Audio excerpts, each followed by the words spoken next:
સુરતમાં ભારે વરસાદની અસર આજે પણ યથાવત જોવા મળી રહી છે। શહેરના અનેક વિસ્તારોમાં રસ્તાઓ હજુ પણ પાણીના ગરકા હોવાથી વાહન વ્યવહાર પર તેની સીધી અસર જોવા મળી રહી છે। લિંબાયત, પૂણા, સારોલી, વેસુ સહિતના વિસ્તારોમાં વરસાદી પાણી ભરાતા લોકોને ભારે હાલાકીનો સામનો કરવો પડી રહ્યો છે। અનેક માર્ગો પર અવરજવર બંધ અથવા મર્યાદિત કરવામાં આવી છે, ત્યારે સ્થાનિકો પાણી ઓસરે તેની રાહ જોઈ રહ્યા છે। સુરતમાં અતિ ભારે વરસાદ બાદ સર્જાયેલી પરિસ્થિતિમાંથી શહેર હજુ સંપૂર્ણપણે બહાર આવ્યું નથી। આજે પણ શહેરના અનેક વિસ્તારોમાં રસ્તા પર પાણી ભરેલા હોવાથી વાહન વ્યવહાર પ્રભાવિત બન્યો છે। અનેક સ્થળોએ સલામતીના કારણોસર રસ્તાઓ બંધ રાખવામાં આવ્યા છે અથવા તો વાહનોની અવરજવર પર નિયંત્રણ મૂકવામાં આવ્યું છે।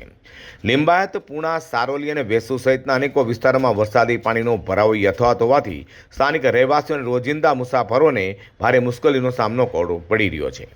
પાણી ભરેલા માર્ગોને કારણે ઓફિસ, વેપાર, ધંધા અને દૈનિક જીવન પર પણ તેની અસર જોવા મળી રહી છે। સ્થાનિક તંત્ર દ્વારા પાણીના નિકાલની કામગીરી ચાલુ રાખવામાં આવી રહી છે, પરંતુ સતત વરસાદ અને કેટલાક વિસ્તારોમાં ધીમા નિકાલને કારણે સ્થિતિ ઝડપથી સામાન્ય બની શકી નથી। શહેરવાસીઓને બિનજરૂરી મુસાફરી ટાળવા અને સાવચેતી રાખવા અપીલ કરવામાં આવી રહી છે। આ સૌની નજર પાણી ઝડપથી ઓસરે અને શહેર ફરી સામાન્ય ગતિએ ધબકતું થાય તેના પર રહેલી છે।